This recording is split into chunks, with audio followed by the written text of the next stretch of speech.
तो इजराइल की सेना के एक एक्शन की और तस्वीर आपको दिखा देते हैं जो आईडीएफ की ओर से जारी की गई है। ये वीडियो इजराइल के किबुत्स बेरी का है। ये वही जगह है जहां 7 अक्टूबर को हमास के लड़ाकों ने खूनी खेल खेला था।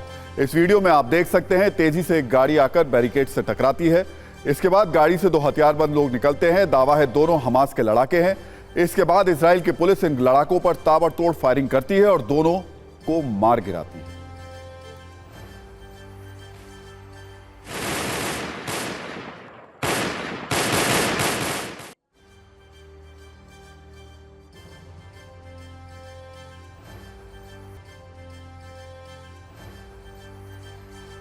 तो इजराइल के लिए हिजबुल्लाह भी कम बड़ी मुसीबत नहीं है। गाजा बॉर्डर से हमास लगातार टक्कर दे रहा है। ठीक उसी तरह लेबनान सीमा की ओर हिजबुल्लाह के लड़ाके लगातार आक्रमण कर रहे हैं। इजराइल के रिहायशी इलाकों पर हमले हो रहे हैं। इजराइल भी उसी भाषा में हिजबुल्लाह को जवाब दे रहा है। कई बार इजराइल की ओर से खुली चेतावनी भी जारी की जा चुकी है, फिर भी हिजबुल्लाह बाज नहीं आ रहा है। लेटेस्ट हमले में हिजबुल्लाह ने इजराइल के कम्युनिकेशन टावर को उड़ा दिया है, साथ में इजरायली सिक्योरिटी सिस्टम को भी ध्वस्त कर दिया है। इजराइल की इस चुनौती को सिर्फ कुछ सेकंड की न्यूज़रील में आप देख सकते हैं।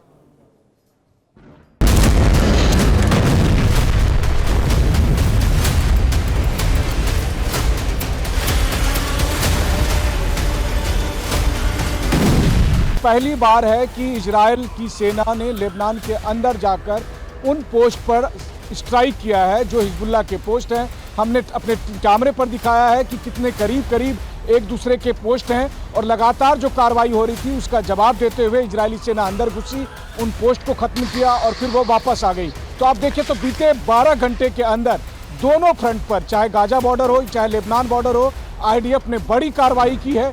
आईडीएफ गाजा बॉर्डर के भीतर भी गई, वहां पर पूरा ऑपरेशन किया।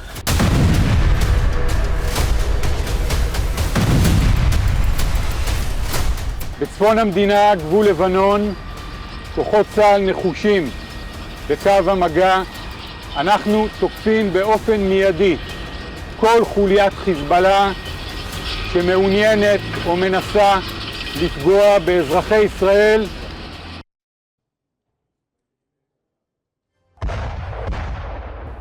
तो इजराइल की हिजबुल्लाह वाली मुसीबत कितनी बड़ी है, आज आपको यह भी समझना चाहिए।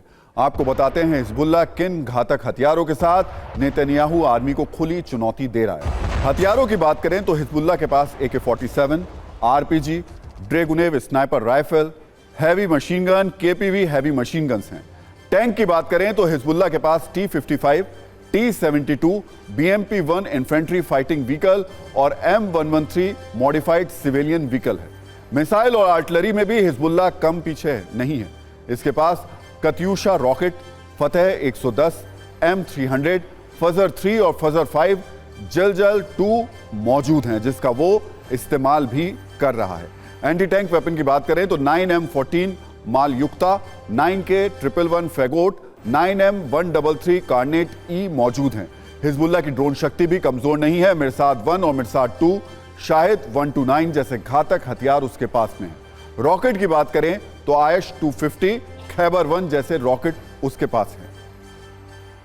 और इस पर बात करने के लिए मेरे सहयोगी मनीष झा इस वक्त तेल अवीव से मौजूद हैं। मनीष, जो अभी तस्वीर दिखाई दे रही है उसमें सबसे खतरनाक बात यह कि ईरान और अमेरिका आमने सामने दिखाई दे रहे हैं, अभी बयानों में दिख रहे हैं। आपको लग रहा है हालात ऐसे बने तो फिर वॉर फ्रंट पर भी आमने सामने हो सकते हैं? देखिए, 7 अक्टूबर के हमले के बाद 3 हफ्ते के बाद अगर एक शब्द है जो कि इजराइल से लेकर अमेरिका तक हर जगह जिसकी चर्चा हो रही है तो वो ईरान है। अगर आप इजराइल में किसी से पूछें तो सब यही कहेंगे कि इन सब के पीछे तेहरान है, और अमेरिका के पास जाएं तो अमेरिका भी यही कहेगा कि तेहरान की तरफ से ज़्यादा बड़ी चुनौती आ रही है। हालांकि अमेरिका ने इसके लिए कुछ उपाय किए हैं कि भूमध्य सागर में 10 युद्धपोत लगा दिए, 15,000 के करीब सैनिक लगा दिए, लेकिन अभी भी अमेरिका और इजराइल दोनों को ये लगता है कि आने वाले दिनों में ईरान की तरफ से फिर कुछ और होगा। आखिरकार हमास हो, हिजबुल्लाह हो, हुती हो, ये सारे के सारे प्लेयर्स जो हैं, नॉन स्टेट एक्टर्स, ये सब ईरान के इशारे पर चल रहे हैं। तो ईरान अब अगला दांव क्या चलेगा ये कहना मुश्किल है। और दुस्साहस ये भी देखिए कि ईरान के विदेश मंत्री इस वक्त अमेरिका में हैं, लेकिन यहाँ अमेरिकन जितने भी एसेट्स हैं उनके लिए सरदर्द है कि अब अगला कदम ईरान का क्या होगा, जिससे चाहे इजराइल पे या अमेरिका के बेस पर खतरा होगा। पिछले दिनों अगर आप देखें तो 13 अमेरिकन बेस पर हमले हुए जी। हैं, 24 अमेरिकन सैनिक गंभीर तौर पर घायल हुए हैं। ये सब ईरान की वजह से है, लेकिन फिर भी ईरान को अभी फिलहाल डायरेक्ट कुछ भी कर पाना अमेरिका के लिए संभव नहीं बिल्कुल दिख रहा निश्चित तौर पर, लेकिन डायरेक्ट अटैक इजराइल की तरफ से हमास के अंदर ग्राउंड पर देखने को मिल रहा है। क्या स्थिति नजर आ रही है अभी आपको मनीष? बिल्कुल, देखिए सबसे बड़ी बात यह थी कि प्रधानमंत्री नेतन्याहू के संबोधन के बाद महज 2 घंटे के भीतर जिस तरह से गाजा पट्टी के अंदर आईडीएफ की टीम गई और उन्होंने एक बड़ा ऑपरेशन किया, उसके बाद हमास के ठिकानों को ध्वस्त करने का दावा किया गया। अभी अभी खबर आई है कि खान यूनुस में हमास के कमांडर हसन अब्दुल्ला को मार गिराया गया है। तो एक तरफ से हवाई हमले चल रहे हैं, ग्राउंड पर ऑपरेशन तेज हो गया है। ऑपरेशन करके टीम वापस आ गई थी। उम्मीद है कि आज रात फिर ऑपरेशन होगा और ये ऑपरेशन और ज़्यादा बड़ा लिथल होगा। तो इस तरह से आईडीएफ अब ग्राउंड पर भी अपने हिसाब से ऑपरेशन करने जा रही है। जी मनीष, बहुत बहुत शुक्रिया, अपना ध्यान रखिएगा, आपसे अपडेट लेते रहेंगे।